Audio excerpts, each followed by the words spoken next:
काला धुआं आसमान में उठ रहा है, जमीन हिल रही है, कंक्रीट टूट रहा है। यह कोरियाई प्रायद्वीप की हकीकत है। उत्तर कोरिया ने दक्षिण कोरिया की सड़कों और रेलवे लाइनों को ध्वस्त कर दिया है। दुनिया सांस रोककर देख रही है।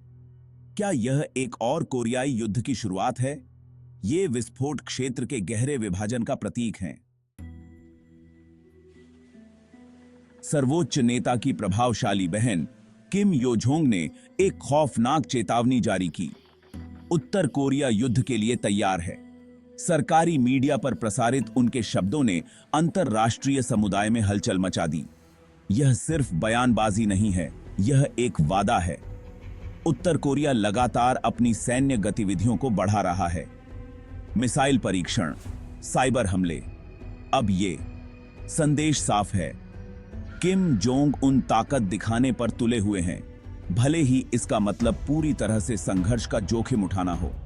निशाने पर आ चुका दक्षिण कोरिया हाई अलर्ट पर है। उनकी सेना, जो दुनिया की सबसे उन्नत सेनाओं में से एक है, भारी ताकत से जवाबी कार्रवाई करने के लिए तैयार है। लेकिन संघर्ष की कीमत विनाशकारी होगी। लाखों लोगों की जान अधर में लटकी हुई है। स्थिति अविश्वसनीय रूप से तनावपूर्ण है। एक गलत कदम, एक गलत अनुमान विनाशकारी परिणाम ला सकता है।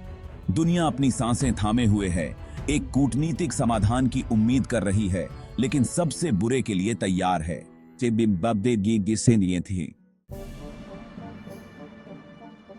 बुनियादी ढांचे को निशाना क्यों बनाया?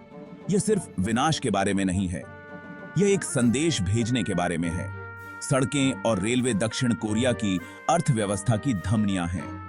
किम जोंग उनका उद्देश्य अराजकता फैलाना और प्रतिक्रिया करने की उनकी क्षमता को कमजोर करना है। यह एक सोची समझी चाल है। चौथा भाग, सियोल की प्रतिक्रिया, एक नाजुक संतुलन। दक्षिण कोरिया एक दुविधा में फंस गया है। बहुत जोरदार प्रतिक्रिया दें और स्थिति को भड़काने का जोखिम उठाएं, कुछ न करें और कमजोर दिखें। राष्ट्रपति मून जे-इन एक असंभव विकल्प का सामना कर रहे हैं। दक्षिण कोरियाई लोग काफी डरे हुए हैं।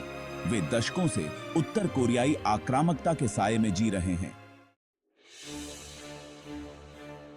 पांचवां भाग, भालू और सन्यासी, एक चिंताजनक गठबंधन। आग में घी डालने का काम उत्तर कोरिया और रूस के बीच बढ़ता गठबंधन कर रहा है। यूक्रेन में अपने विनाशकारी युद्ध में फंसे व्लादिमीर पुतिन कोरियाई प्रायद्वीप पर अराजकता का फायदा उठाने का अवसर देखते हैं। रूस ने उत्तर कोरिया को सैन्य सहायता और कूटनीतिक सुरक्षा प्रदान की है। बदले में उन्हें अमेरिकी हितों के लिए महत्वपूर्ण क्षेत्र में रणनीतिक पकड़ मिलती है। यह अपवित्र गठबंधन पूरे एशिया प्रशांत क्षेत्र को अस्थिर करने की धमकी देता है। दुनिया इस खतरनाक साझेदारी को नजरअंदाज नहीं कर सकती। हमें विश्व मंच पर रूस और उत्तर कोरिया दोनों को अलग थलग करने के लिए काम करना चाहिए। उनके लापरवाह कार्यों के परिणाम भुगतने ही पड़ेंगे। कोरियाई प्रायद्वीप और वास्तव में दुनिया का भविष्य अधर में लटका हुआ है।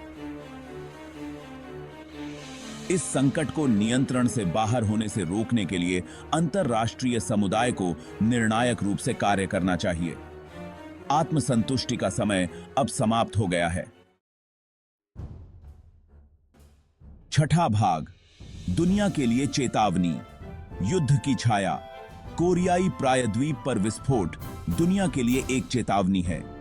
हम एक खतरनाक समय में जी रहे हैं, एक ऐसा समय जहां संघर्ष का खतरा हमेशा बना रहता है। किम जोंग उन और व्लादिमीर पुतिन जैसे दुष्ट अभिनेताओं के कार्यों को अनियंत्रित नहीं छोड़ा जा सकता। अंतर्राष्ट्रीय समुदाय को इस आक्रामकता के खिलाफ एकजुट मोर्चा पेश करना चाहिए।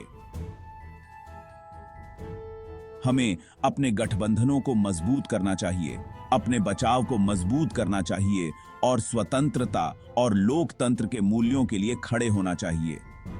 आगे का रास्ता कठिन होगा, चुनौतियां और असफलताएं मिलेंगी, लेकिन हम डर या निराशा के आगे घुटने नहीं टेक सकते। बहुत कुछ दांव पर लगा है। दुनिया देख रही है, मानवता का भविष्य आज हमारे द्वारा किए गए चुनावों पर निर्भर करता है। हमें सोच समझकर चुनाव करना चाहिए। हमें शांति चुननी चाहिए।